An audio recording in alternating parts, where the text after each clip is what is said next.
Disclaimer! The following episode contains spoilers for Thor, Love and Thunder. Don't go crying to your mum if we spoil it for you. You've been warned. Welcome to Podcapers, the official podcast of A Place to Hang Your Cape. And this week, let's bring down the lightning! Let's hope, though, that this doesn't become a bit of a bomb. We're talking about Thor, Love and Thunder! Cue the music!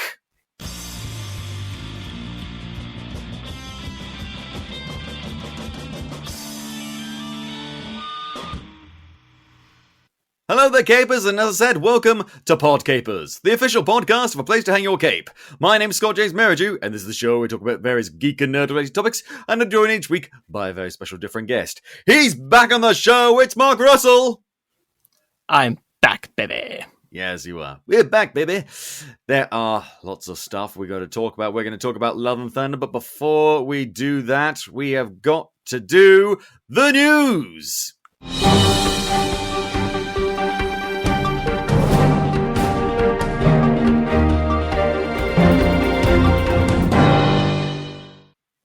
Not a ton of news, but I wanted to point out a few things. We have got a brand new trailer for the new upcoming Lord of the Rings, Rings of Power TV show. Mark, what are your thoughts on this? I've seen the first trailer, and I thought it looked not very Lord of the Rings-ish.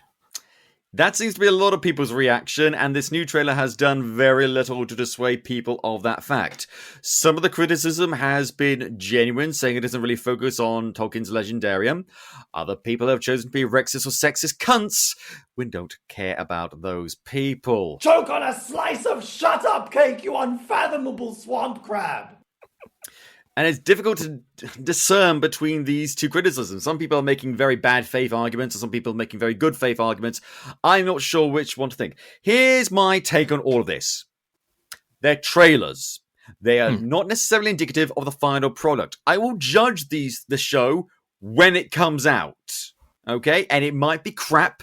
It might be good, it might be something in between. Half the problem is I don't think it's fair for us to necessarily compare it to the Peter Jackson films. While those films were hugely influential, they were by no means the first adaptation of The Lord of the Rings. There have been other films before that. There have been other like radio programs and things like that, audiobooks. There was even an animated film of The Hobbit, which we do not speak of. So, yeah, it's really fucking weird. And so I'll judge it when it comes out. I didn't really see anything in the trailers that I found objectionable, but then I don't know too much about the Lord of the Rings mythos and the lore. I've tried to read up on about it, but it's like going back to history class. I mean, people screamed about, why are there black elves?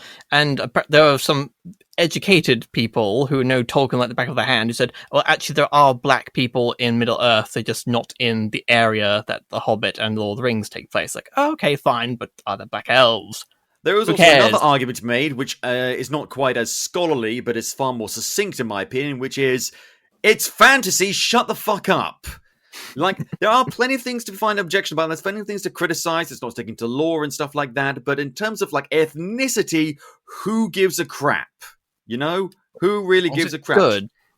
As long as the writing is good. Yes, as long as the writing is good, as long as the direction is good, as long as the acting is good, I don't care, okay? I really, really don't care. It's absolutely fine as long as it sticks to these characters. Half the problem is these characters that we're talking about, yeah, we got vague backstories for them, but we don't really know their personalities or anything like that, so there's a lot of room for interpretation. The Silmarillion was basically set up as just like an appendices. It wasn't meant to go into character development or, things like that. It was just purely, this is the history of the fucking world. Here's a bunch of names for the same person. Oh, you remember that guy? Turns out he had a boss who was even bigger about it, and a whole thing. And this is set during the Second Age, where this is all supposed to happen. So, I mean, who knows? This is the thing. I'm wondering if this is a Star Wars thing, where the fans just get really riled up over nothing, or if it's genuine criticism. I don't know. We're going to judge it when it comes out. Just like we will judge the other bit of news that I've just learned about, Justin Lin is going to direct a live-action One Punch Man film. Well, considering that I've never seen One Punch Man, that definitely doesn't mean anything to me, but hooray! I have, and it's a very good anime. I haven't seen all of it, but I've seen a fair bit of it. It's sort of like a deconstruction of the whole superhero subgenre. He's like this guy who's like obscenely, superpoweredly overpowered. Literally, his biggest struggle is the fact that he keeps on defeating all of his enemies with one punch. And he really doesn't like that. He wants to have a prolonged fight and accidentally just completely disintegrates people with one punch. He's like, damn it! And it goes further into details like that. It's a really cool concept that I don't know how well that is going to translate to a single live action film, but we'll see how we go. It's not like there's a history of live action anime Western interpretations that have completely failed in every single conceivable concept. Tonight at 11. Well, I think we probably count the fingers of good ones. Alita, the Bleach Netflix film. There's that Edge of Tomorrow thing, which apparently was based on a manga, so I guess that counts. That's not an anime, though. No, I suppose not. I think that's it. 3. Pretty much, yeah. I can't help thinking there's one we missed out, but I can't help but wonder if that's like a video game movie that we're not talking about. Yeah, it's not been a huge history, and as far as most of those are on one hand, as you say, a bunch of good ones, there are a million other hands which are bad ones. Not at least in terms of Western ones. There's plenty of Japanese productions that have done fantastic jobs, as far as I'm aware. So who knows? Justin Lin is a good director. He's not directed a lot of stuff that I really liked, but he's done some good stuff. So this means, though, he's not going to be directing any more Fast and the Furious movies. Oh no, however will I cope? It will never die. No, probably not. and they have terrible, and it has a terrible attraction at Universal Studios. Really? Yeah, Fast and Furious over at Florida. There's it's called Supercharged, and they've derived it as the worst attraction at Universal, so much so that the head of creativity apologized for making it. Wow. I mean, Disney won't even apologize for the fucking Star Wars hotel, but they apologize for that. No. You would have thought that'd be perfect fit for a theme park ride. It's Fast and Furious. It's all about being fast, and there's element of furiousness. Surely that would be perfect. Although, speaking of, as a good segue, Avengers Campus has opened at Disneyland Paris this week. Words cannot express how little I care. I mean, I love the Avengers, and you know, if it was in the UK, I might maybe check it out. But you know what? I'm not going to go over to Paris for that. Sorry, no. All I have to do is go on the train or get a ferry, so that far away. It's not about the expense. It's not about the time. It's that I would willingly then be entering France. And that's just not something I'm willing to do at this stage of my life. Sacre bleu. Exactly. I mean, how much do you know about this Avengers Campus? Well, I have been following it for the past 5 years. So there's one in California, there's one kind of in Hong Kong, and the Paris one opened this week, at least to press and special guests. There's a Iron Man roller coaster, there's a Spider-Man interactive kind of a dark ride thingy. Oh, is this where that whole Spider-Man thing, like the animatronic, flipped up and crashed into a building? Have you seen the bit footage? It's hilarious. Yes, it's like, he flies through the air with the greatest of smack! Bang! Although the audio that comes straight afterwards, I think they had pre-programmed that in just in case he crashed into a wall. So it's like, so at least they planned ahead just in case this animatronic decided to. My spidey sense tingled too late. Ow! Bang! Yeah. So I'm sure it'd be great, but I don't know. Ever since the Disney Hotel, stuff like that has sent off my own spidey senses, like these new attractions and stuff. I just don't want to be disappointed. I can't have my heart broken again. Well, not that I actually went to the Disney Hotel. Like, I'm not made of money. You and I probably couldn't afford to go to the Star Wars Hotel. I don't know anyone in our entire tax bracket who could afford to go. I don't know anyone who could go in the next 2 tax brackets above us who could go to the Star Wars Hotel. It is so prohibitively expensive, and you get almost nothing in return. It is insane. It's people kind of interpret it as Disney's apology for not including all the interactive stuff at Galaxy's Edge, but now you have to be like, what is it, $600 a night? This is like apologizing for hitting your mum by hitting you in the face. Like, I don't. How is that an apology? That is a terrible apology. Well, Just like how we've received a string of terrible apologies from Downing Street. Now, we're not a political show. I mentioned that in the last episode, but considering how we brought that up, because this affects us, it affects our lives as British people. So I feel behooved to mention that Bojo has told us that he will one day sort of resign. Bojo's going to go. Oh, eventually. That's a much better way of putting it, yeah. Well, he's not going to go, because if he was going to go, he'd go right now. But he isn't going now, he's going then. A person would have him go into a cannon and launch him off the cliffs of Dover into the sea. Yeah. Or into France, where he belongs. No. Yes. No, actually, you know what? I take that back. I wouldn't afflict him on the French. But... yeah, it's a big deal that because here's the thing, we talk about like American controversy and stuff like that. We've had a slew of them coming purely from Downing Street, purely from the government this past couple of months, this past year, frankly, and it's just been never ending. And I'm glad to see the back of him. He is a terrible prime minister. He is a revolting human being, and his government is one of the most corrupt and heinous in our history, and that is saying something. You have to work hard to be as corrupt as, like, the British Empire was. Well, at least there's no one storming Downing Street demanding a recount. Yeah, but who would want that? Well, that's the thing, though. Now this group of deplorables, well, they are, who are now vying to take his seat. The day Rishi Sunak becomes Prime Minister is the day I go down to Downing Street and give him a piece of my mind. You won't be able to. Yeah, I suppose not. But it's so annoying, and again, he's so blatant in the fact that he's making desperate grab for power. Because here's the thing, people sometimes bring up questions like, who is worse, Donald Trump or Boris Johnson? I think Boris Johnson is worse, because whilst Donald Trump is basically a Nazi sympathizer, and that is awful, Boris Johnson is a political animal. He knows the system, he knows how it works, and he's used that knowledge to cling to power for God knows how long. Not to mention the endless parties he's had, including the one before the Duke of Edinburgh's funeral.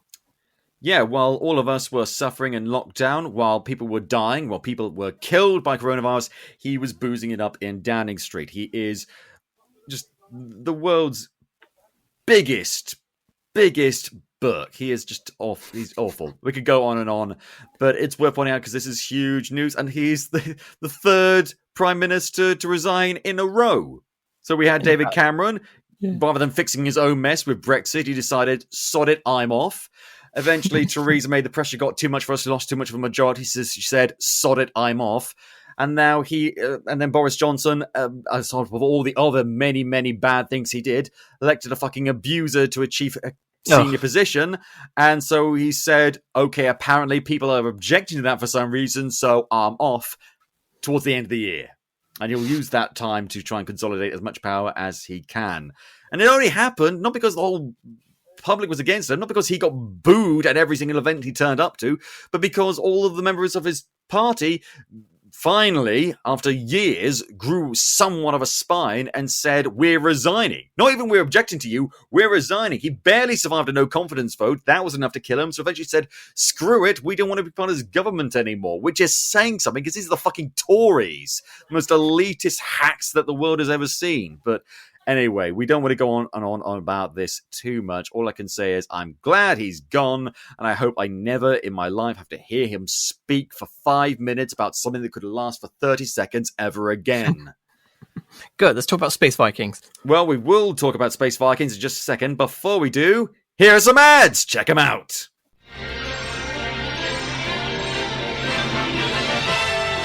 And now we're pleased to bring you our feature presentation.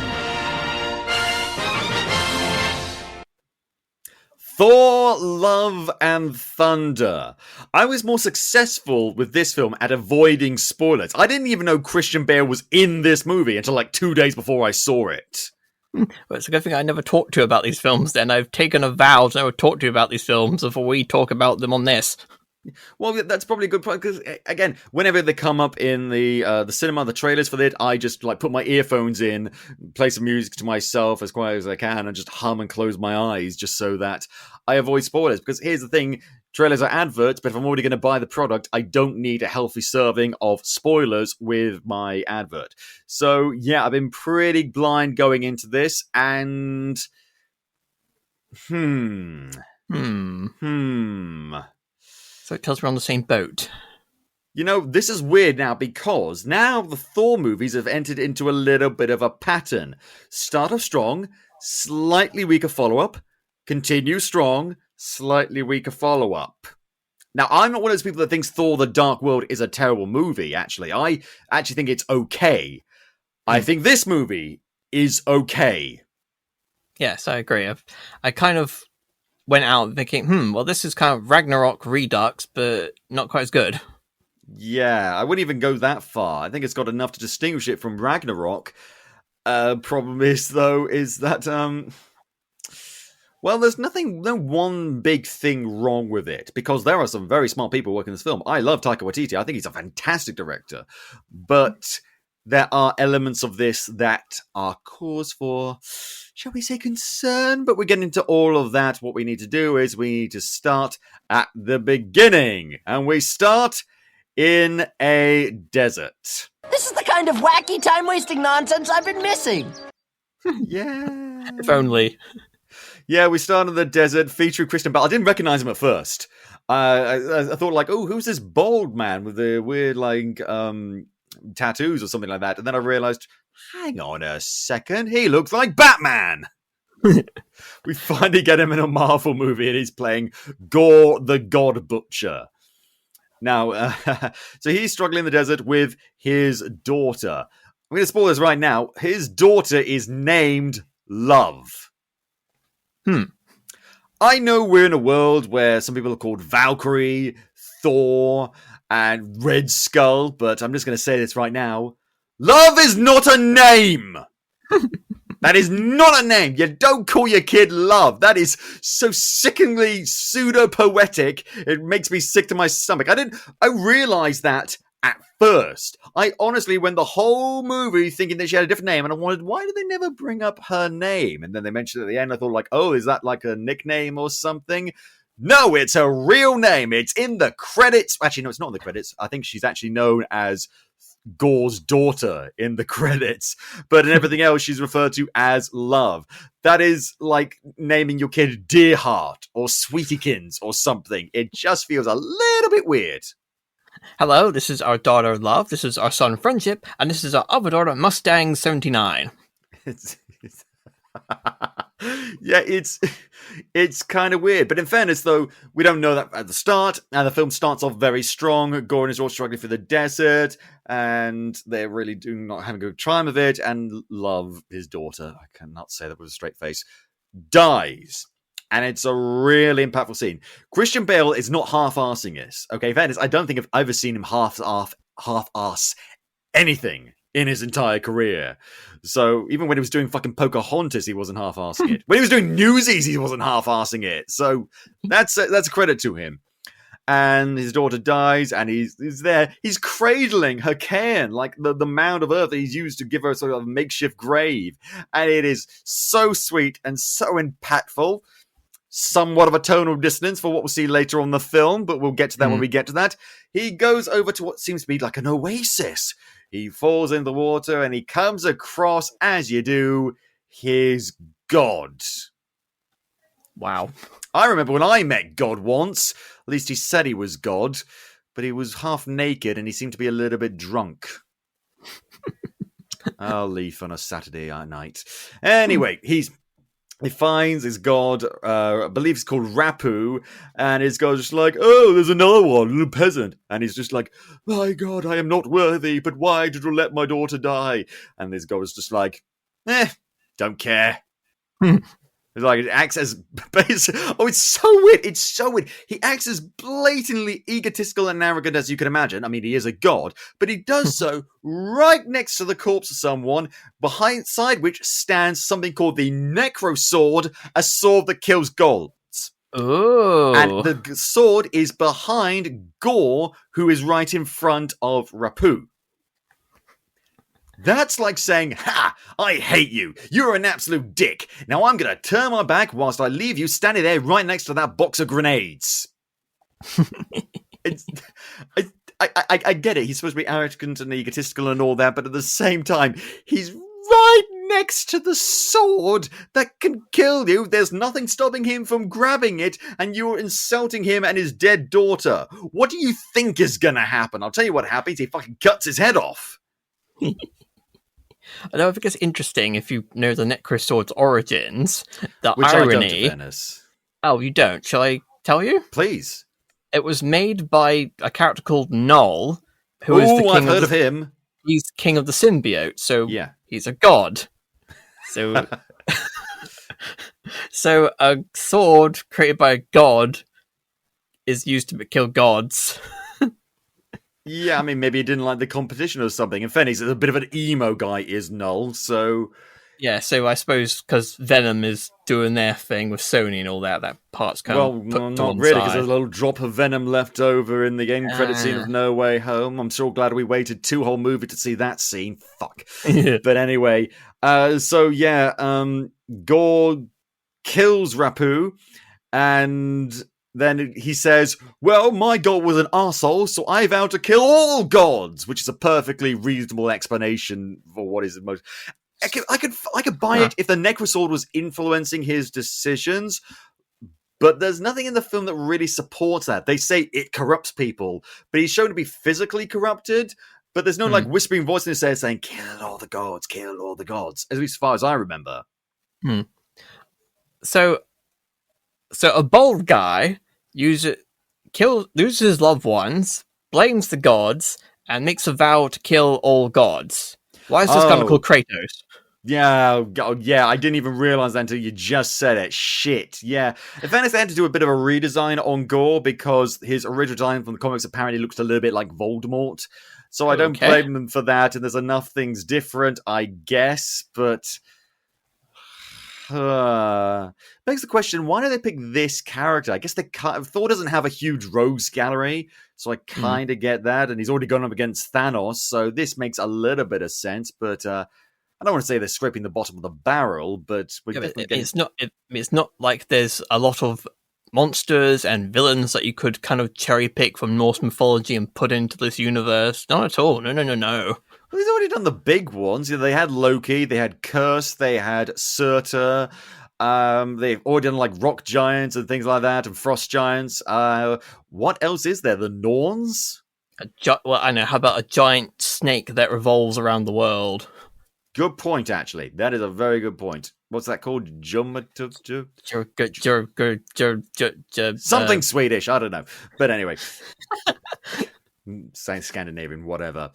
And but the Necrosword also lets Gore manipulate shadows and produce monsters and stuff, but it slowly corrupts him. And in fairness, he does look pretty fucked up. The makeup, Christian Bale's acting, and the special effects used for him are all really great and really creepy. He actually does a fantastic job.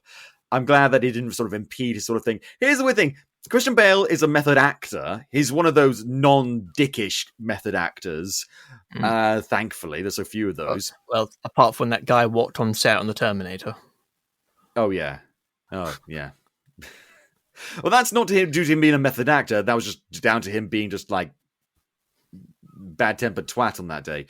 But in any case, he's not like Jared Leto, is what I'm saying. Oh, no, he doesn't give rats to people. Exactly. He doesn't mess around with used condoms. Yeah, apparently, allegedly. But anyway, so I just wondering how much of that prosthetics was a bit of a hindrance to him, but who knows. But anyway, we need to go over to Thor. and we get a lot of narration from... Korg, that's it. I was nearly calling him Scrag for some reason. I don't know. There's a lot of like monosyllabic names around here. It gets a little bit weird after a while. Korg as a whole sort of backstory, like Thor gives us a bit of recap and showing how he has been for the emotional ringer. That's what I like about Thor, actually. He's gone from being like not a brooding bad boy or like the mischievous dude bro son of a king. Now he's just trying to get to a place where he's emotionally healthy.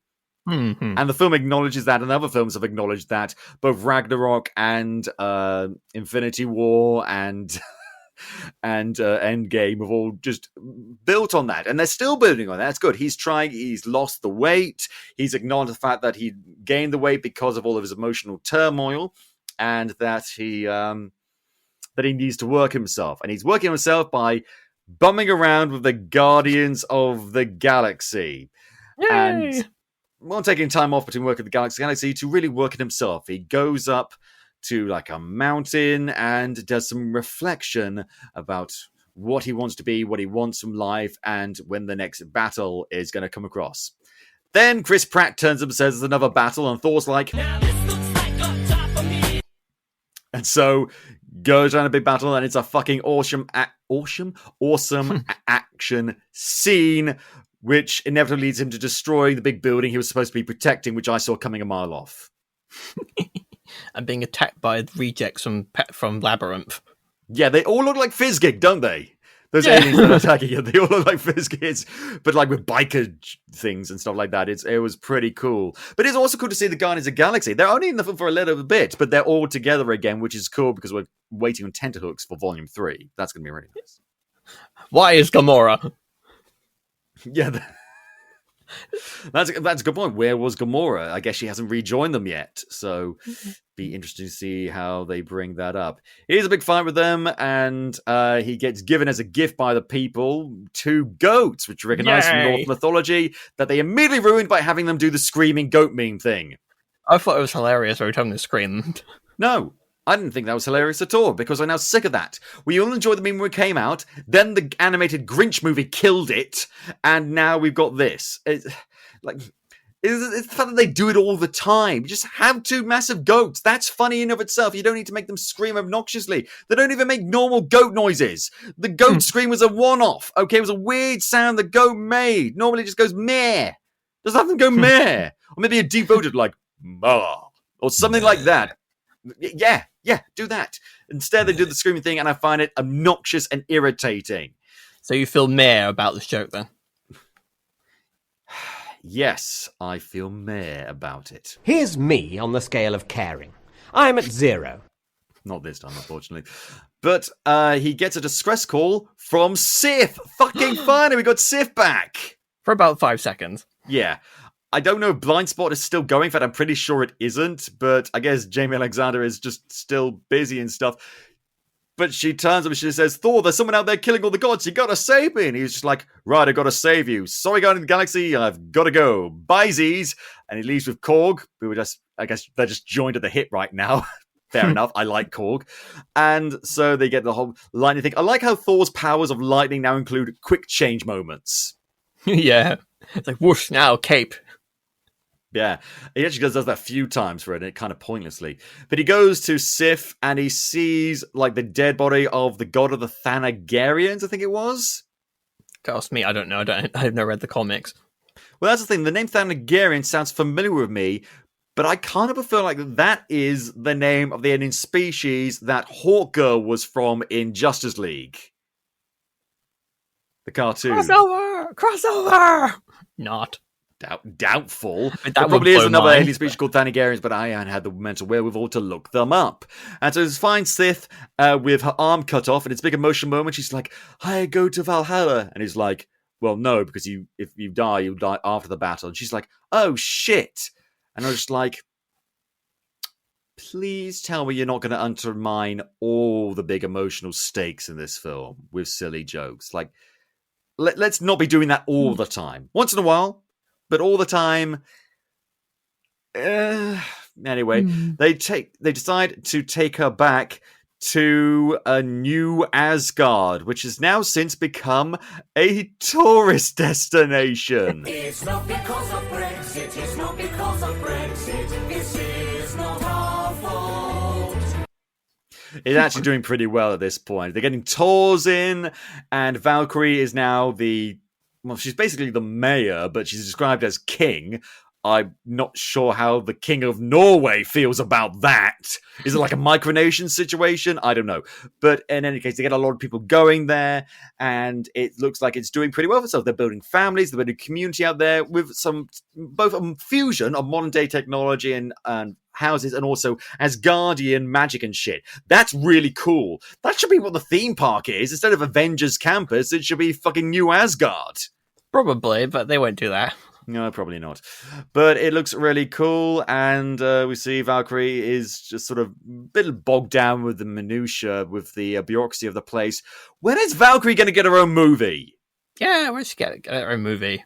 Yeah, like, if we're not going to do a Black Widow film until after she died, just replace that with a Valkyrie movie. I'd like to see more of that, having to deal with things on Earth, defending New Asgard, and maybe integrating that place with the surrounding area, see how that works out, explore her bisexuality in more concrete ways. But anyway, so she's doing pretty good, and then suddenly Thor and Sif comes up. Now, before that happens, we see Jane Foster again. Natalie Portman is back, and she has cancer. Well, this is a kick in the knickers. Yeah. That's depressing. Yes. And they do a pretty good job of, showing it, and they eventually show her debilitation over the course of the film. And we get a little cameo from Eric Selvig and Darcy and people like that. I kind of wish they'd thrown in a reference to WandaVision, like, what have you been up to? Oh, Scarlet Witch, Mario thing. Never mind. How are things with you? Or something like that. But yeah, it's a bit of a bummer, and that's when alarm bells started going off in my head. Now, we're not going to talk about that right now, but I'll bring that up later. But anyway, she realizes the cancer is going to kill her because it's stage 4. But maybe she's still walking around when that happens. And I mean, it affects different people in different ways. But anyway. Mm-hmm. And it's later revealed that her mum also had cancer. Holy shit. Wow. Adds a whole new layer of tragedy to her. And then she reads up a bunch of Norse textbooks that she just has lying around. And she discovers that Mjolnir suddenly has the power to heal. Which never mentioned. Like, I don't know if that's from actual Norse mythology. But it's not really mentioned in this universe. Well, it does it in the first film when Thor gets his hammer back. Oh, well, yeah, when he gets his powers back. It healed him too, though. Oh, yeah. Oh, yeah. No, you are right. Fair enough. Okay. And of course, she would have seen that. So, yeah, she would remember. Which begs the question, why does she need to look it up in the books? Just do a flashback. Do you not own the actual scene from that film, Marvel? You can't do a bit of a flashback type scenario? Of her remembering? No? Does Kenneth Branagh own that? Anyway, she decides then to go to New Asgard and sees the shattered Mjolnir, shattered by Hela in the last film. We also was that where we get the play scene? Yes, with Matt Damon and Liam Hemsworth. We get Matt Damon, Liam Hemsworth and Sam Neill reprising their roles as stage Loki, stage Thor, and stage Odin, and they are joined playing Hela by Melissa McCarthy. Hello, future Ursula. And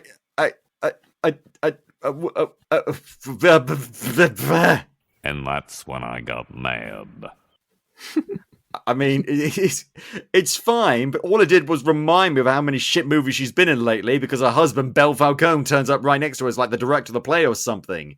And it's just like, are they joined at the hip? Does he have to be in everything she's in? Seriously. But it's a nice fun addition. It's a nice fun callback. I'm fine with that. I'm fine. But then later, Jane goes over to Mjolnir and sees suddenly clouds turn up in the sky, and the pieces of Mjolnir, I've been pronounced it like 5 different ways so far, start to come together. Then later on, Thor turns up with Sif and sees there's a bit of a battle going on between these shadow creatures and everyone else, including Jane Foster with the powers of Thor. Oh, yeah. And it's really cool, actually, because I like the helmet, I like the armor she's got, I like how he decided to make his get up look less like hers out of like jealousy or something. I like how Mjolnir now can split up into several pieces and act like bullets that are home backwards. That was really fucking cool, and it's almost never done again. There's only like one other time, and there's a bunch of other times where it's been really useful, and they show how effective it is taking out multiple enemies, and they just never do it. Why even include it then? You have a bullet hammer that can split the piece and shoot lightning individually. Why would you not use it like every time? I know, it's really, really fucking weird. It's a bold strategy, Cotton. Let's see if it pays off for him. Anyway, so Thor is a little bit perplexed by this, then he realizes, wait, like, Jane, holy shit. But they don't have a lot of time to reminisce because there's a pitched battle going on in the middle of night, which makes it fucking impossible to see anything. Like, did you see anything? Only the people who had blonde hair and were wearing red capes. So that's two people, because Yeah. now Jane, now she's got the powers of Thor, has blonde hair.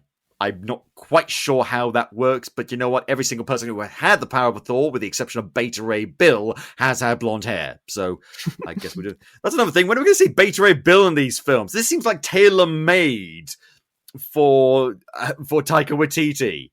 Is there a rights issue that I don't know about? Anyway.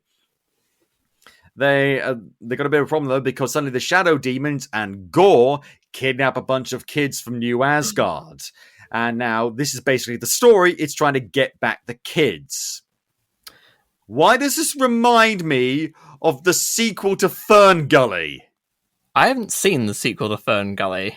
The sequel to Fern Gully is about one of the minor characters from the first Fern Gully film rushing to get and save a bunch of babies, animals that have been kidnapped by poachers. Oh, must be the work of man. Yes, man. Oh, we're not going to quote him. Okay. So yeah, that's basically it. I don't object to that. It's not a bad plot hook. But if you're reminding me of a direct-to-DVD sequel to a fucking PSA film, that's not a good look. No. Yeah, anyway. Although I get the reasons why he kidnapped the kids. Because at first, like, why does he kidnap the kids? Like, oh, I see. To deprive Asgard of a future and to show the kids what the world would be like if there were no gods. That didn't happen. I know, exactly. But I had to interpret that in my own head. Yeah, well, good for you, but the rest of us can't do that so much. And so during the battle, they send They send Sif off to the infirmary. She is not shown until the very end again. Is there no Asgardian magic that they could use? I thought she was going to show like a cool Asgardian magic arm or something. Or we'll be fighting one-armed or something throughout the rest of the film. But no, she's just gone. She's just gone. Bye, Jamie Alexander. Bye. I'm glad you lasted slightly longer than your cameo in the Loki series. At least you're not dead. That's true. But we'll get on to her a little bit later. But then it was realized that, holy crap, we need to get the kids back. It's a whole extended sequence about them realizing how we're going to do that, blah, blah, blah, blah, blah, blah, blah, blah, blah. And eventually they realize they've got to go to Omnipotent City. Omnipotent City. Omnipotent City. That's a hard phrase to say. Because I say it's omnipotent. Omnipotent. Yeah. I mean, thinking about it, that's not a bad way to say it. But yeah, apparently this is a whole meeting place for like all the gods of the universe. Holy shit! And that's the thing now. I mean, why not? I don't remember that from the comics, but you know what? That's not a bad idea, and sounds kind of cool. If there's a place where like gods really exist in this world, like Asgardians, which are basically like space gods. Like what is and what isn't a god is very loosely based. Here's the thing, though: there's like Greek gods in an omnipotent city. So, like, the whole backstory in this world of the Asgardians was that they came to Earth a couple of times because they've connected with the multi-dimensional portal thingamajiggies, and somewhat inadvertently inspired ancient Norse people and later on declared them their gods, which they just happen to consider themselves as well. Did the Greek gods do the same thing? I can assume. You know, that's all we can do because the film doesn't tell us. I mean, they don't. I mean, I assume you've watched Moon Knight. Oh yeah, I have watched New Night. That's another thing. I thought Khonshu was going to show up, and he fucking didn't. So No, golden so, opportunity wasted there. So, are all of the gods aliens or are they extra-dimensional beings? It is a tiny bit inconsistent. It doesn't matter so much in the comics because we just assume there are gods, but then they kind of branded the whole thing where they're like space planet people, so that kind of throws a wrench in the works. Like, I don't mind them maybe retconning some stuff, but you got to show a way to do that instead of just ignoring it. But they decide to go off to Omnipotence City because they need to go there to ask for the help of the gods, get a big army together to fight Gore because he's gone to the Shadow Realm. What is this, Yu-Gi-Oh? I was about to make that joke. I'm so glad you did before I could. Also, I banish you to the Shadow Realm. No. We've already had the Dark World, and now we're going back to that. That's the thing. Every time a full film goes wrong, it features a world that's slightly dark. they're very dark worlds. There's Dark World, there's Darker World, there's Darky Dark World, there's the place that's dark. And The there's world's slightly, known as there's dark. like Dishwater Grey World, which isn't as bad, but is no less unpleasant. Yes. So they decided to go there, and the way they do it is they need to use Stormbreaker because, like, here's the thing: Stormbreaker is having a little bit of a fit. Apparently, the hammers now have sentience, I guess. and he's got a little bit annoyed. Well, I don't want to say he's a little bit annoyed that Thor is trying to reminisce with Mjolnir and is now throwing like a lover's quarrel spat. It's a little funny at first, and then it becomes tedious. It's like if the lightsabers got tetchy. Yeah, I mean, that's always been a point of contention. Like, does Thor's hammer have a will of its own? I always assumed that it had a will of its own in the same way that the Ring of Power from Lord of the Rings has a will in its own. It's not sentient, but it does have an awareness on a deep of, like, it's almost like photosynthesis, actually. A plant is aware of the sun, and that's how it aims to do photosynthesis. It's sort of like the same way. It's a living process, but not without, like, a brain or a consciousness behind it. That's just my interpretation, though. I don't expect anyone to agree with me. No. Okay. If they would enforce it. Yeah. So what they do is they decide to tie Stormbreaker to the bow of one of their flying ships, being pulled along by the two goats, and that's how they're getting round. In fairness, pretty cool. And they've got like a tiki bar inside. It's not too bad. So they decide to all go out there, leaving everyone else behind to go to Omnipotent City to get help for the kids. And then they go there, and it looks pretty cool. Like, it's like, oh yeah, this looks like a place of the gods. Yeah, it's big CGI, and it doesn't look completely original. I've seen not better stuff, but similar stuff. It doesn't quite have the wow factor. But in fairness, like, we're going up against Asgards and other places like that, so yeah, maybe not. But it looks pretty cool, and they go there, and it turns out Thor is a big fan of Zeus, played by, fighting round the world, it's Russell Crowe. And I'm Javert. That's my second go-to. Yeah, it's... He's clearly having the time of his life. He's having a lot of fun. He's got, like, the beard, and he's got, like, the Thunderbolt, and he's making tricks with the Thunderbolt. It looks pretty impressive. They got a whole bunch of gods around there, some completely made up, and some just sort of there that we know. Like, there's Bacchus, there's bunch of other stuff. There's Korg's god. Yeah. It's called the Korg's god is there. And Thor comes up to him and he basically says, "Hey, Zeus, big fan, we need your help for an army." But Zeus is just sort of laissez-faire, like, Gore couldn't possibly come here. They get a bit of a fight. And then for some reason, Zeus takes all of his clothes off. Like Thor's clothes. Fan service time. Don't kink shame me! Yeah, it's funny. It is funny. I don't want to be one of those people that said if this was done to a woman, it would not be funny, because there are different contexts to that. I'm not saying I felt uncomfortable. I'm just saying you're playing it pretty fast and loose there. Like, you're on the razor's edge. You're on the right side of it.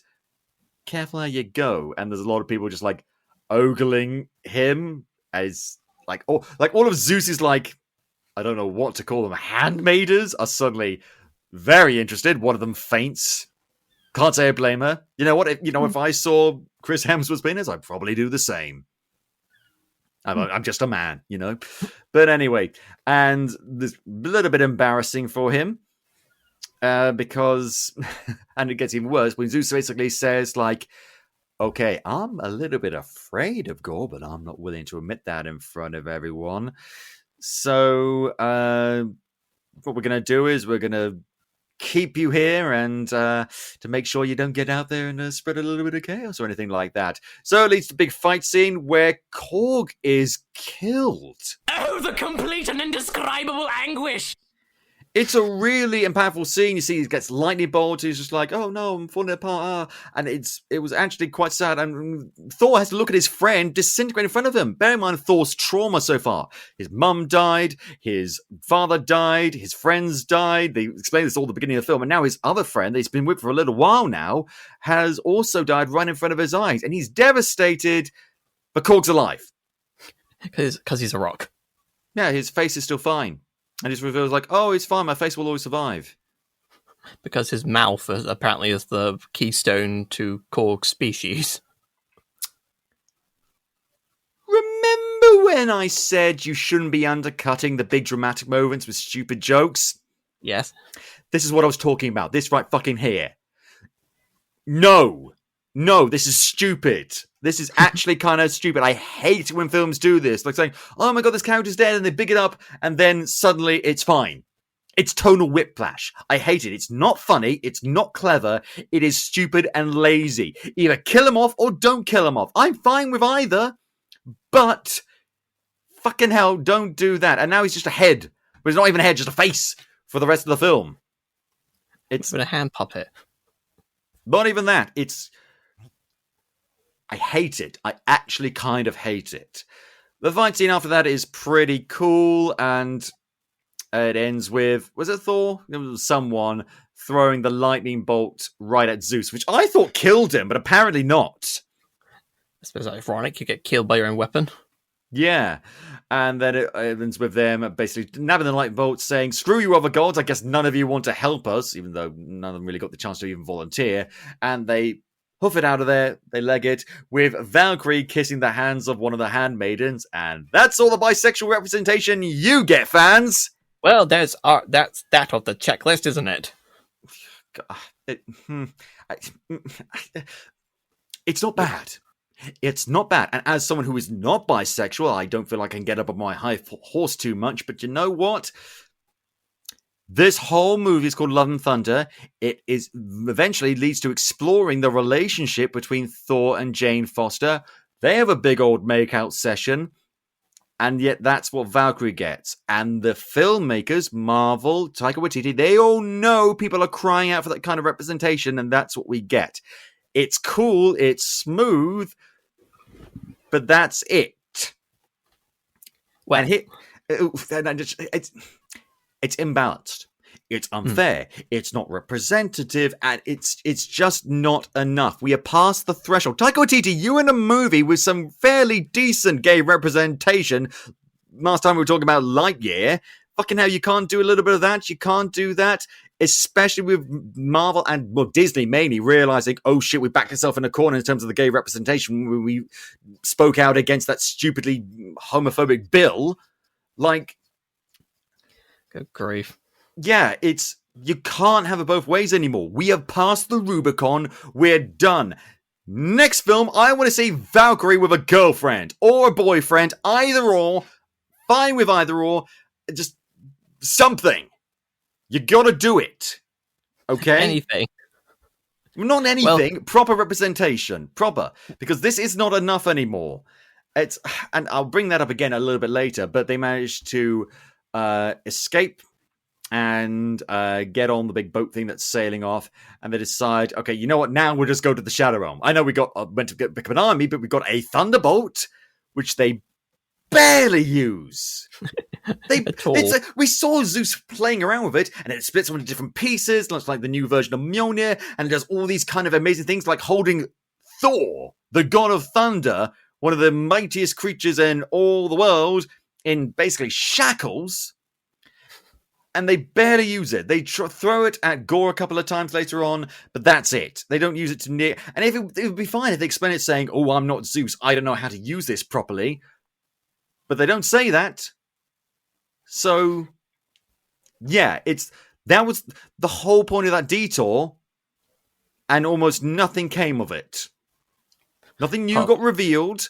Core got disintegrated, and they got a lightning bolt that they barely used, and that's it. This leads to the biggest problem with the film. I don't know if it's the script or the editing or a combination of both, but this film is clunky. Oh boy, yeah.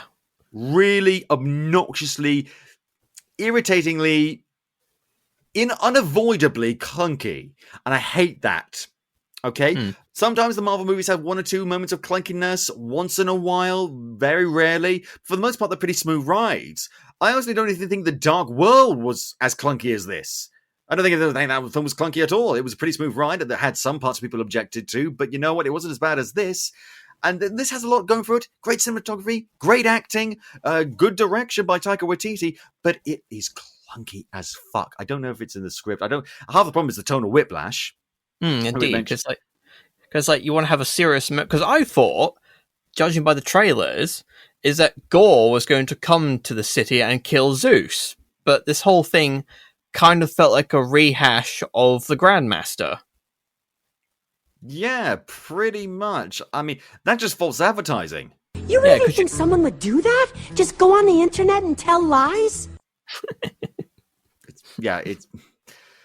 I mean, I didn't watch the trailer, so I never got a chance to see that. But if I had seen the trailers, I'd be fucking pissed off because I hate it when trailers do that.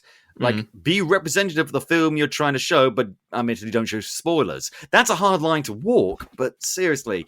So they decide to go off on their little tiki bar, and then Thor and Jane have a long conversation. They've had a few conversations over the time, but they never really had time to really sit down and talk. And then they did. And it's revealed the whole backstory. It turns out, remember in Ragnarok when it was revealed like, oh, sorry, Jane dumped you? Now we get the reason why. And in fairness, they do show this in a really interesting and compelling way. They show that they eventually just drifted apart. Thor kind of was worried to lose her. Jane got lost in the work. And a gap sort of widened between them until eventually she just left him by leaving a handwritten note. Now, I thought this was because of her cancer, and that would have been a really good reason why, but I don't think that is actually what happened. Is that what happened? No, because Thor says it's been 8 years since they saw each other, and there's the 5 years of Thanos in between. Plus, I think Jane dusted during all that, so it just seems a bit. I don't know. Again, the clunkiness doesn't help, but here's the thing. The kind of show is like, oh, they just drifted apart, but then that's really cool, and it shows them it's just like, this seems like something that could happen. It's no one's fault, but then Jane leaves him with a handwritten note, utterly crushing him, and then has the gall later on to say, well, it seems like you kind of left me.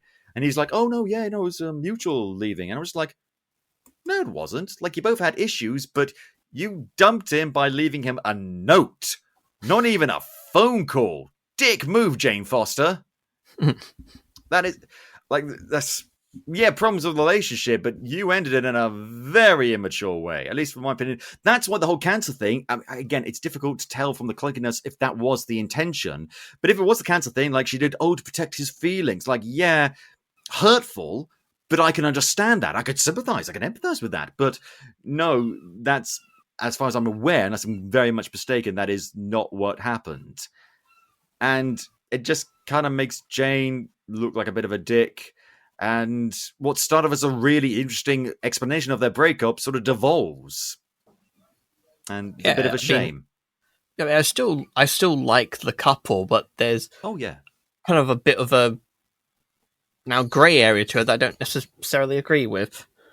Yeah, and it's weird because they have so much chemistry with each other, and they build up this relationship, then they broke apart, and now they're together, and they both got powers. It's like, oh, what's going on there? They do have a really meaningful talk, but then the chemistry starts to spice up, and it just becomes a case of, oh, for heaven's sakes, just kiss, you moron! And that's what they do. Full-on makeout session. Valkyrie gets to kiss a knuckle. They get to have a full-on tongue fest. Both are fair and equal. God. Now the Valkyrie gets a little bit sick of seeing that. She actually cuts that makeup so short because it's like, we're here. Where? In the home universe of Noir Spider-Man. Hey. Yeah, it's all black and white. It's a pretty good effect, but... then they crash into the planet. It's like the planet from Rick and Morty that's ridiculously tiny. And it's like, okay, this is where the guy is. Oh, by the way, when all this has been happening, Thor's been having like visions between him and Axel, the only just now revealed son of Heimdall. So, I don't know how long it takes for kids to age, but where is he this whole time? Yeah. Who's his mother? Is These are Heimdall really married? good questions. Like, he has never been brought up in any film before. I don't know if he's been featured in like a short film or a side miscellaneous thing, but you know what? We shouldn't have to know that in order to be introduced to this fairly relevant character, because he's the one that's keeping Thor up to date with what's happening with all the kids and letting Thor know where they need to go and things like that. And I like this character. I like this kid. I think the actor playing him is pretty good. And I like the fact that he was called like Astrid, which... Sounds a better name to me than Axel.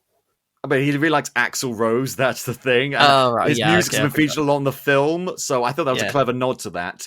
Although I will say, this is not important at all, but Astrid is a girl's name. Again, that is not important. Well, it's better than being called Love. Yeah, that's a very good point, actually. I would happily name my boy kid Astrid than Love. Wouldn't name any of my kids Love. But anyway, so that's been going on the whole time, and they go there to try and find him and the other kids. And it turns out it was a trap to get Thor's axe. They already knew that, though. The kids told them that this was going to be a trap, that he was purposely bringing them there to trap them. And they act all really surprised, like, oh my god, it was a trap! Who could have seen this coming? You did! You saw this coming! You mentioned it earlier! Why are you now acting surprised that this is what happened? I don't know. I don't think they know. Again, this feels like a film that was cut down. Apparently, Taika Waititi does not like director's cuts. Could have fooled me, because apparently there's a director's cut out there that might be better than this film. So, well, apparently Jeff Goldblum, Peter Dinklage, and what's the face? Cersei Lannister were all supposed to have scenes in this, and they were all cut. Yeah, Lena Headey. Yeah, thank you.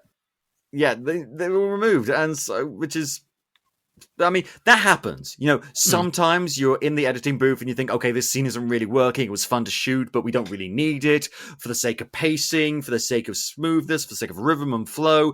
It's fine, because adding in deleted scenes can be fun, but also can lead to clunkiness. But the final product was already clunky. It's done a bit clunky, so you might as well have just kept those scenes in. I know that. I know it was an intention of Taika Waititi and the other filmmakers to make a clunky film. No filmmaker sets out to make a bad film, but you know, we've got a film that is clunky with Peter Dinklage and a film that is clunky without Peter Dinklage. I'm picking option A every time. Yeah. But anyway, they get into the trap, and Gore has a good old gloat for them and managed to overpower them. He injures Valkyrie and manages to steal Stormbreaker. Why? Because it's revealed that he's been trying to use Stormbreaker to get into the heart of eternity. Okay, this is an interesting plan. And I'm not sure if this is what in the comics, but basically, if you go to eternity, like the living embodiment, like the anthropomorphic personification of the universe, you get one wish.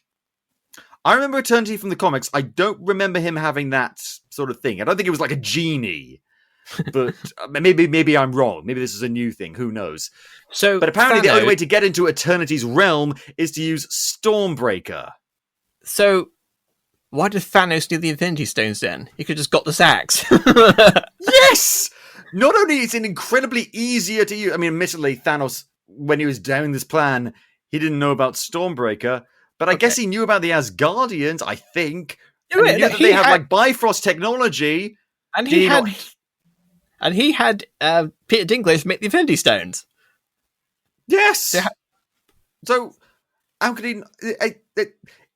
if you've got option A, collect fucking a bunch of rocks that allow you to do small things at a time, and then when you finally use them to do the thing that you want, you'll cripple yourself, and a bunch of people trying to stop you, and it'll be incredibly time-consuming and costly. Or option B, harness somehow Bifrost technology, go to one place and make one wish, boom, you're done.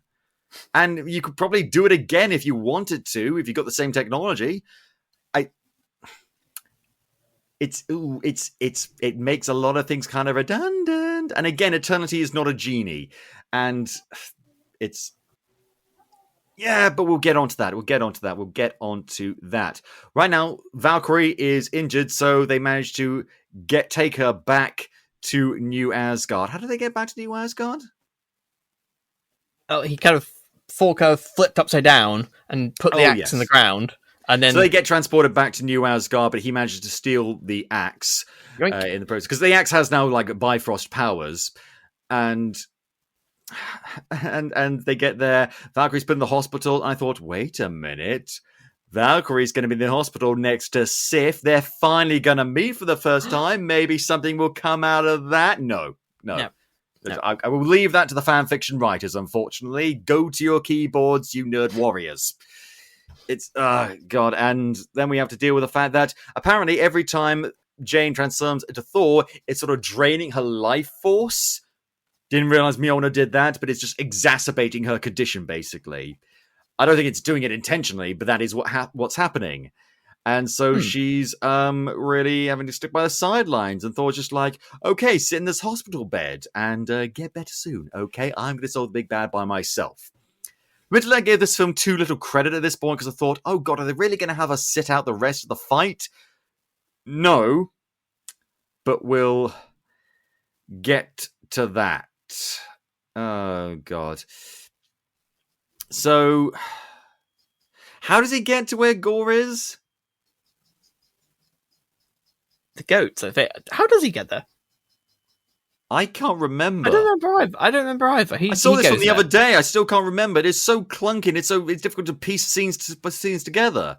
We know how Jane gets there later because she uses Valkyrie's Pegasus magic teleporting horse. Yeah. But how does Thor get there? I think because he just knows where it is, so he uses the boat, I guess. I don't know. Honestly, it's not even that important. He managed to go there to Gore with all the kids just standing behind him, not in a cage, doing nothing, and he's just like, stay there, kids, I guess. And he's just like, open up the portal to Eternity. But then Thor shows up and he like rallies the kids because a bunch of monsters coming towards him, and he says, okay, kids, we're going to fight, and I'm going to grant you temporarily the powers of Thor. That was kind of funny when he did mention that. I did kind of like that. And it gives all of their weapons like a bunch of magic powers, including this one kid who's got like a stuffed animal. This scene is stupid and ridiculous, and I love it. It's a bunch of kids with magic weapons fighting a bunch of shadow monsters, and they go hog wild on these shadow monsters. Honey, you've got a big storm coming. And we will continue to talk about that in a little bit. Right now, though, we've got some ads. Check them out. Ooh. The scene is amazing. This theme is amazing. That scene is fucking amazing. It is so cool. And you can tell that Taika Waititi just had a blast shooting it because it's just so much fun. Bunny shooting laser beams. Yeah, with Loki going like, ah! It's an awful lot of fun, and I do like it. They do take their sweet time to get into Gore, who's like slowly moving towards the portal entrance. But it looks like they might have a bit of trouble. Thor seems to be in a bit of trouble. Jane in a hospital senses this, so transforms into Thor once again. It is now the point where we must draw attention to the fact that she keeps on calling herself Thor throughout the movie. I know why this is the case. This is because in the comics, she took over the role as Thor for a little while. I have absolutely zero objection to that. I have zero objection to her having the powers of Thor in this film. I have an objection to her calling herself Thor because Thor isn't a title, it's a name. Like Phil or Steve or Mark or Scott. Like, if I gave you my red and blue 3D glasses and made you the host of Podcapers, would you start calling yourself Scott? No, because there won't be any more episodes of Podcapers, because I'm not you. Well, even if you wanted to do it, like, you wouldn't call yourself Scott, is my point. No, because that's weird. It's a name. It's actually a real name in our world as well, in the real world. So it's weird. It's not like Falcon suddenly becoming Captain America. That made sense because it's a title. It's a code name. But she calls herself the Mighty Thor, which is just kind of weird to me. It's weird. And especially weird because there is no precedent for that. In the 90s, I think it was, Thor did get another replacement named Eric Masters or Masterson or something, who went by the name Thunderstrike. That's fine. Give her a name like Thunderstrike, because otherwise, you know what is going to happen? People are going to call her Lady Thor. And that's exactly what happened. And they reference that in this movie. We've heard like, don't call me Lady Thor. It's like, what else the fuck are we supposed to call you? Thor? Again, that's a guy's name. It shouldn't really matter. But you already have a name. Jane Foster. Pick a name. She makes the whole movie going around like, what would my catchphrase be? Like, I'm going to bring the hammer down, eat my hammer, suck on some lightning, or shit like that. I mean, what she should be doing is saying, what's my name? What's like my superhero name or something? I'd be interested in seeing that. Are you going to go with Thunderstrike, Lady Lightning? Maybe you don't have to make it gendered, but something. Anything. But no, they just call herself Thor, or the Mighty Thor. And no, you're not the Mighty Thor. He's the Mighty Thor, because that's his fucking name. His name is Thor Odinson. That's on his birth certificate. And I don't like that. I just don't like that. I have no problem with her taking up the role of Thor, the mantle of Thor. I have no problem with her having Thor's powers. That's cool. That's interesting. And it makes sense for her doing that because she's been a long-standing Thor character. But give her her own fucking name. This is just an extension of the problem that Miles Morales has. Because initially he was going to replace Spider-Man in the Ultimate Universe. That universe went kaput and now he's in the main Marvel universe. But everyone just calls him Miles Morales, even though he's a Spider-Man. But we've already got a Spider-Man, so he needs his own name, his own identity. Just give her her own identity. I'm fine with legacy characters, but if you're going to give them the same name, that other character has either got to be fucking retired or fucking dead.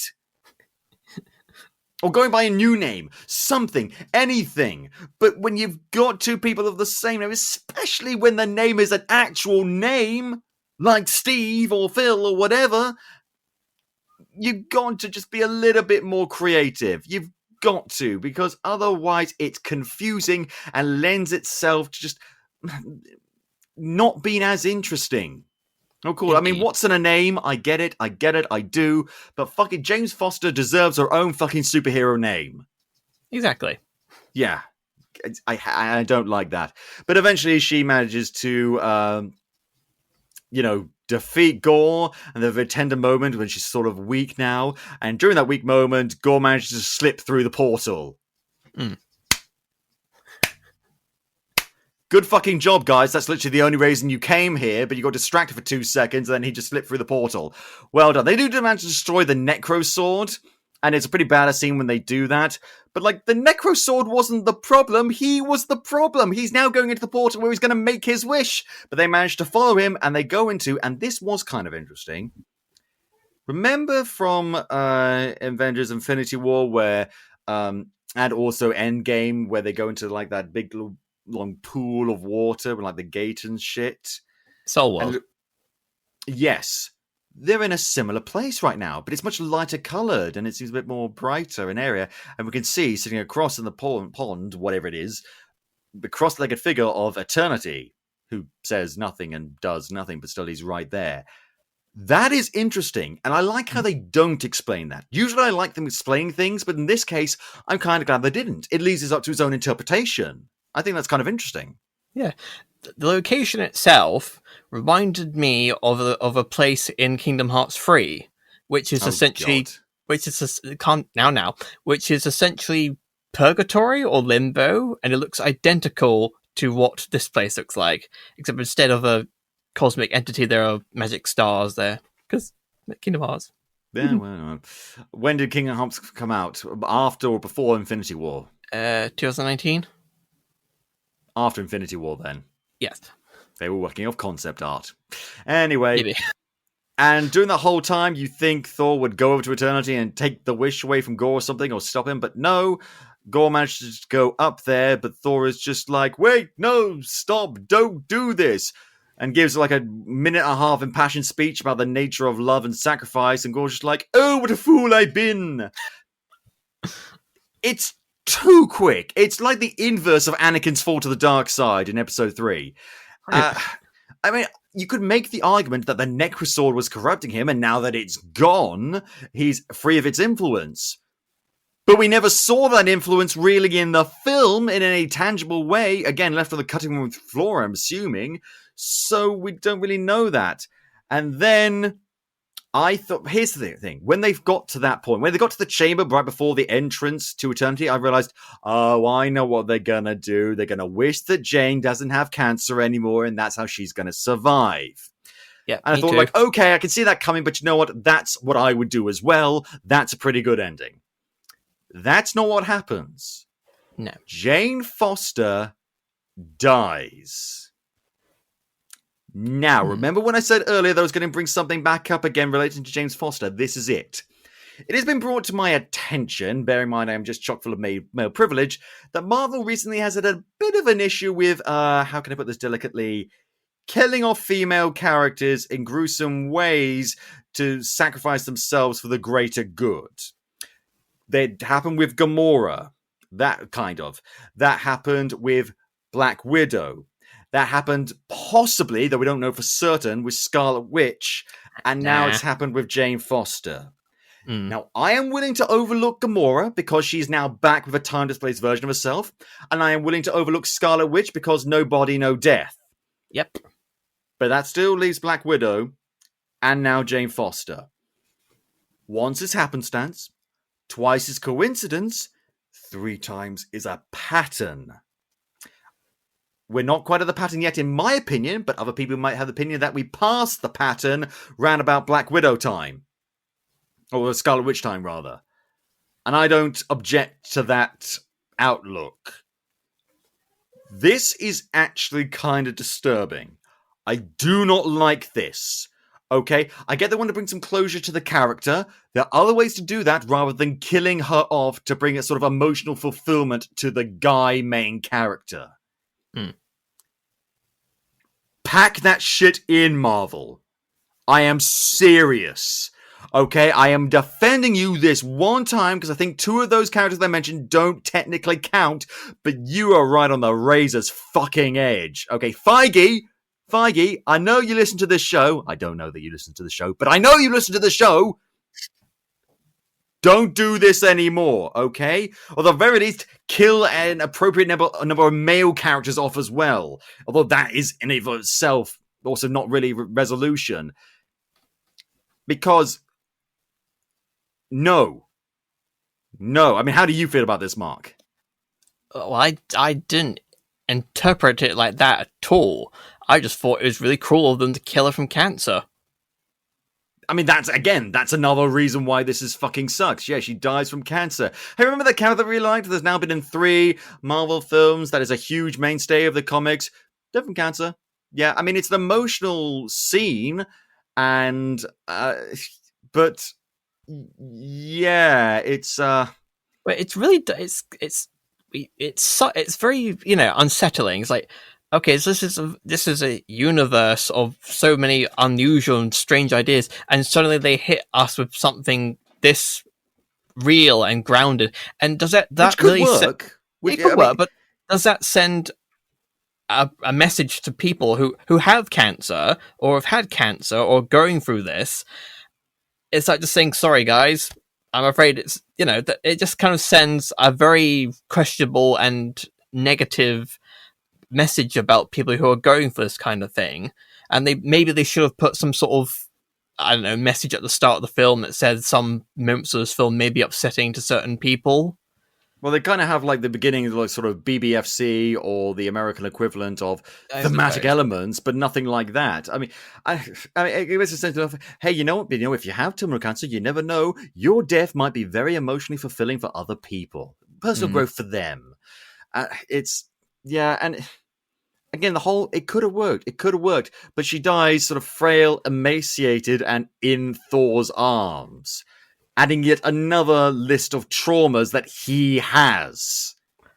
Like, again, now his dad is dead, mum dead, brother dead, friend dead, whole world dead, and now his girlfriend is dead. And it's just like, enough already. We did not need this. We did not need this. The wish thing that I mentioned, that could have worked easily. Yes, I know a lot of people with cancer don't have that kind of get out of jail free card, but I don't think we are truly objecting to a certain level of, wish fulfillment.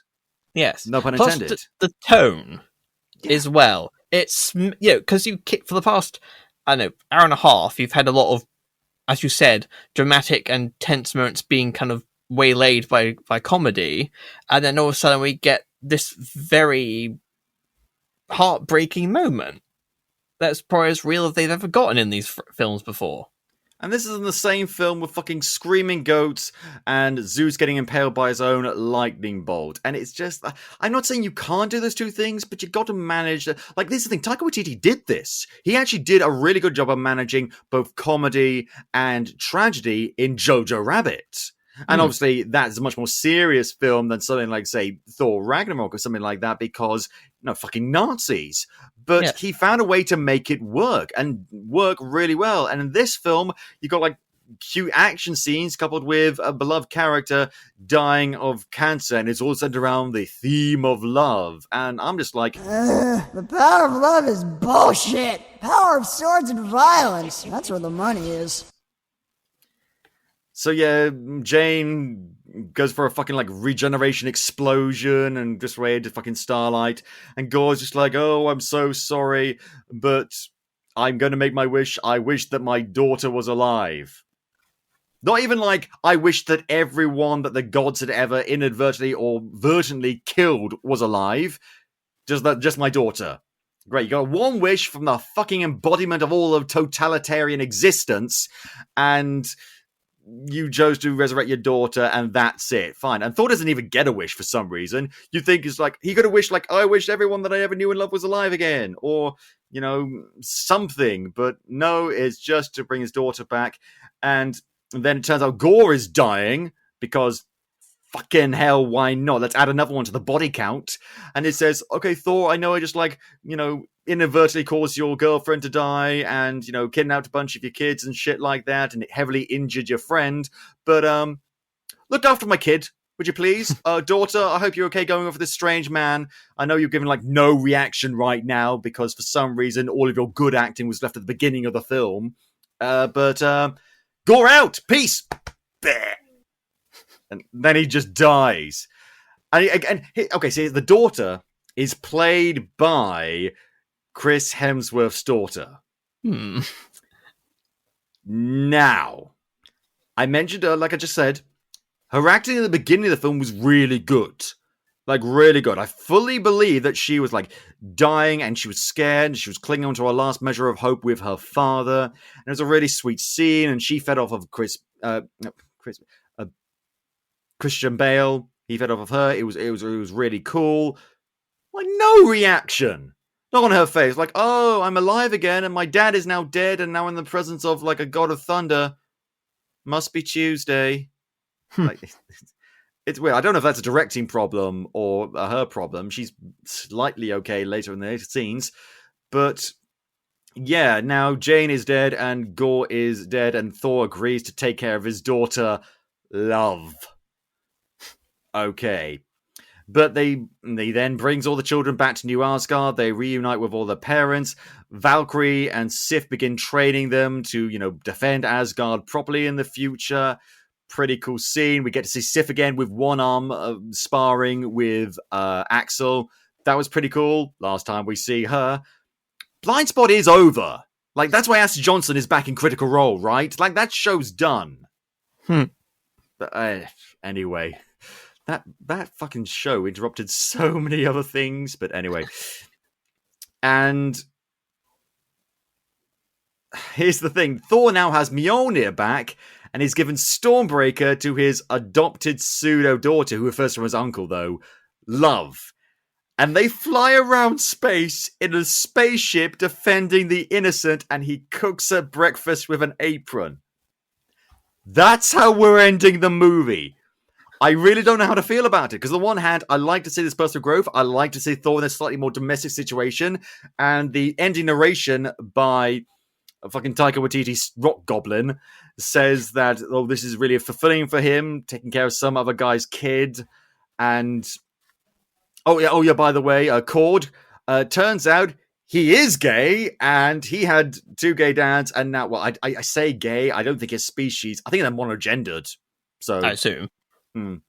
Based on what we know, and he meets a guy named Dwayne who has a firehouse mustache, and they hold hands over a lava pool to create a baby. Oh my god, you know what we're going to get? We talked about Fern Gully earlier. Now what we're going to get is the sequel to the Neverending Story, where the rock bite has a kid and a wife. Kill me now. Kill me now. Again, that's another bit of gay representation gone in a flash. Hope you enjoyed it, kids. Oh, no, you've lost me now. No, bye-bye. No, you stay with me.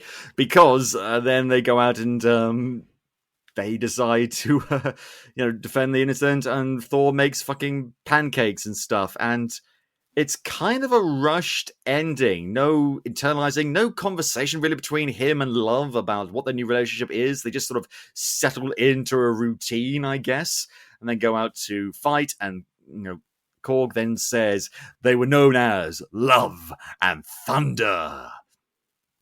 And that's a title card. It's really stupid. But then we get 2 end credit scenes. The first one, we see Zeus is alive. I thought he was dead. And he is joined by his son Hercules, played by, he's there. He's here. He's there. He's every fucking where. Roy Kent! Woo! It's Britt Goldstein as Hercules. Oh, I'm so glad he's broken into the mainstream now with this. I hope we get to see more of him, because he's a good actor. He's a funny guy. He's mainly known as a writer. The only reason why he took on Roy Kent and Ted Lasso was because he just really understood the character very well. He seemed to do okay with it, so fuck it, you play him. And now he's Hercules.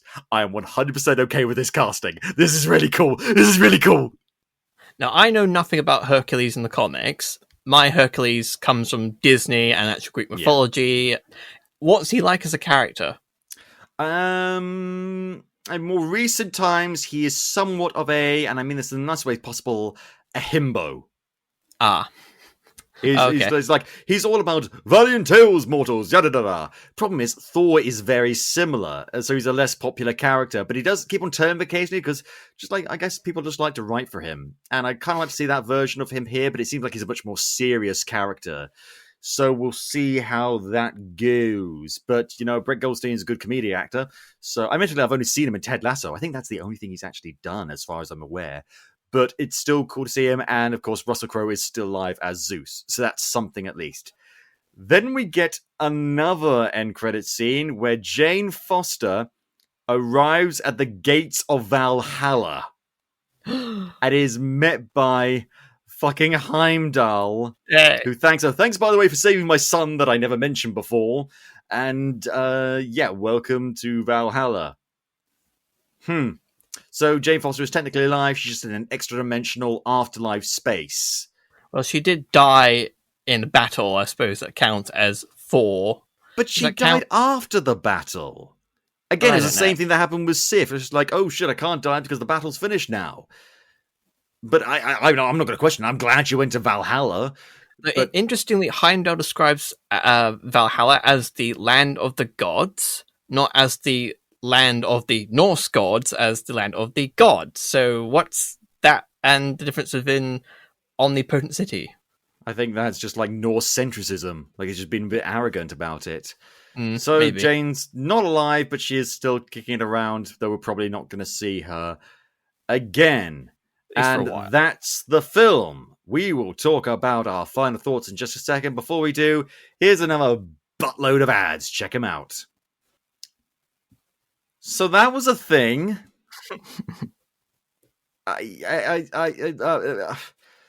This film is not bad, but you know what? I don't want to go on record as saying this is the worst Marvel film I've ever seen, because I kind of think Black Widow takes that spot. But at least that was consistent. And it wasn't clunky. This is kind of all over the place, which means sometimes it goes to nice places, or interesting places, or fun places, and also goes to stupid places, and annoying places, and toxic places. It's all over the place. It is the most inconsistent Marvel film I've seen in one sitting. Let's talk about the cast. Chris Hemsworth returns as Thor. He's great. He's bringing his A game as usual. He loves playing this character. He says at the end of the film, Thor will return. So I'm kind of hoping the next Thor film is the last Thor film. That's a fun word to say. Because I like this character, but I'm ready to move on from him. We've got like one past piece of his emotional journey puzzle to complete, and then I think he can be done. Maybe he turns up at like one other film that's like a big crossover film, like an Avengers film, and then he's done. Okay? Because as much as I like him, I don't want to say we're running out of steam, because maybe they'll learn from the mistakes of this film, but it's... I'm ready to move on to other characters now. I'm ready. I've been watching fucking Miss Marvel. I'm enjoying that. I don't need Thor anymore. And that's okay. That is okay. We're allowed to move on from characters without them fucking dying of cancer, you know? Speaking of which, Natalie Portman returns as Jane Foster. I'm glad she's back for him. I like they gave her a little bit more funny lines this time. But she's also like, she's really oddly enough into the superhero thing. Like, she never expressed an interest, but that never gets brought up. Like, oh, why are you so interested in being a superhero? And then she explains. She's just like, oh, got the powers of Thor right now. I feel really cool about this. Honestly, a lot of her development outside of the cancer stuff feels very paper thin. In fairness, they do go into her feelings about her cancer a lot. How it feels like she's been prevented from doing her work, how she's missing out time. The trauma of her mum doesn't really get brought up, except for that one flashback. You think she'd have a conversation with that about someone, just like, I had to watch my mum die from it. I don't want anyone else to just go through the same thing with me, or something like that. But a lot of the feelings that I get the feeling like that would be genuine feelings someone going through that would have. Everything else there about her sort of falls by the wayside. In essence, as when she's not having like a little bit of fun, like, ooh, hey, fun Thor powers, she is just a cancer sufferer. Her character is defined, not in its entirety, but in a good, decent majority chunk by her disease. I don't think that's very good characterization, in my opinion. I agree. I mean, it'd be different if this was a film solely about someone going through cancer, in which case you can't avoid that, but this is meant to be a fun superhero film. I do not know. I just do not know. Christian Bale as Gore the God Butcher. He had a whale of a time, didn't he? Oh, yeah, he was great. He was the best part of the film. Probably, best performance. Best performance, anyway. He was not hamming it up, but he was having a lot of fun with it and showing it. Here's the problem, though. His whole, like, oh, the gods need to all die because this one god that was my god sort of let my daughter die. I mean, you could go into the hypocrisy of all that, just like, hey, you're killing a bunch of innocent people. And he's like, oh, I don't care. Or, again, show how he was being influenced by the Necro Sword, but...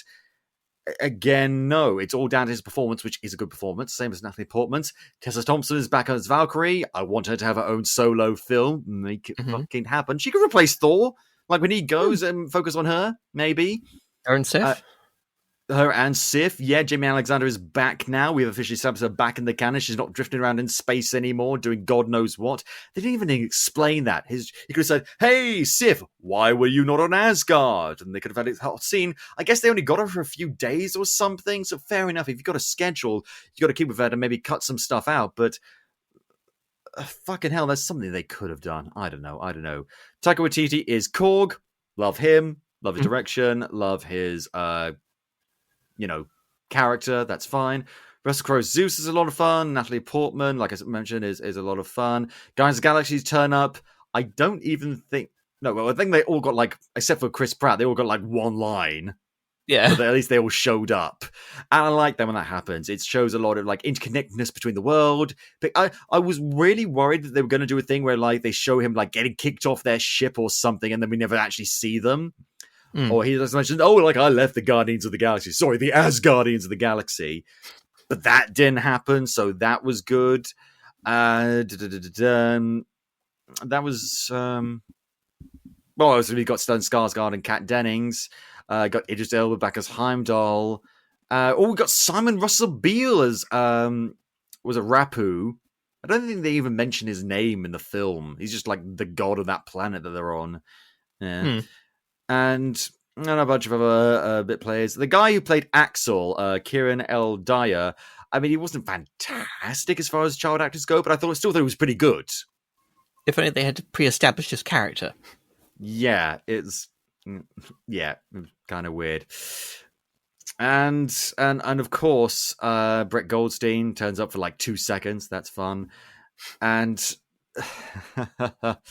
oh god, and Chris Hemsworth, his kid, his daughter, India, I believe her name was India Hemsworth, plays Love.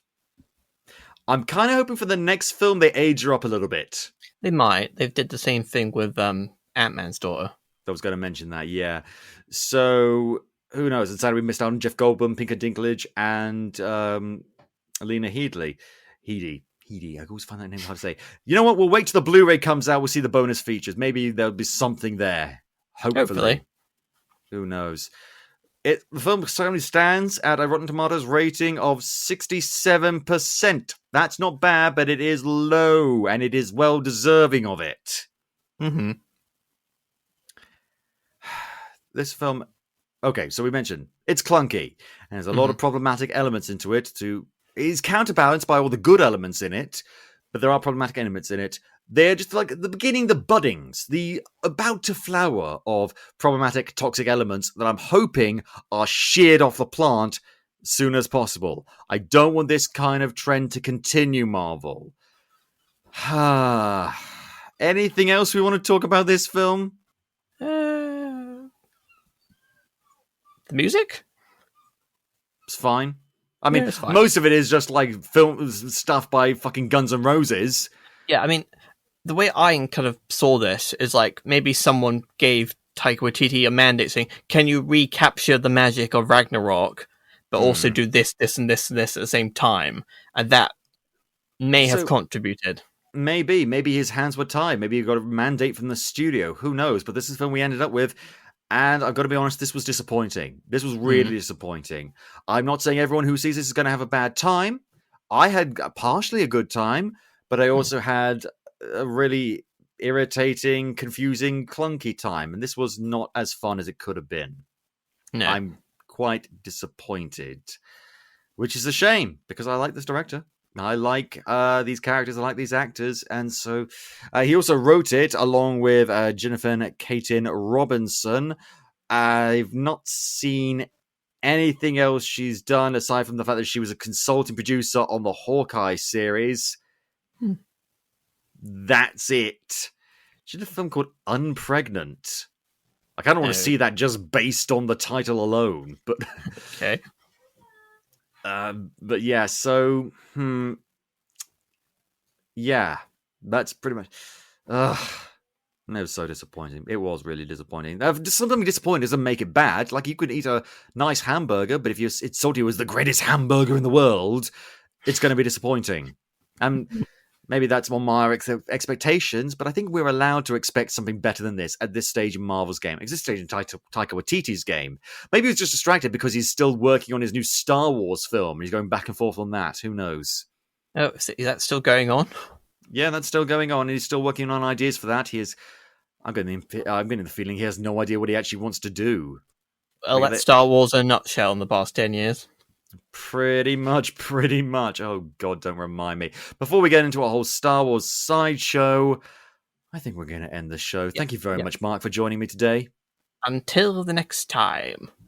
And if you enjoy the show, Capers, please tell your friends, shout it from the rooftops, and if you haven't already, go back and listen to other super episodes, like the Lightyear episode we did recently. That was an awful lot of fun. You can listen to the show on iTunes, YouTube, Spotify, Amazon Music, or at podcapers.com. If you want to get in touch with us, suggest show topics, or maybe come on the show yourself, you can find us on Facebook, Twitter, and Instagram at AP2HYC.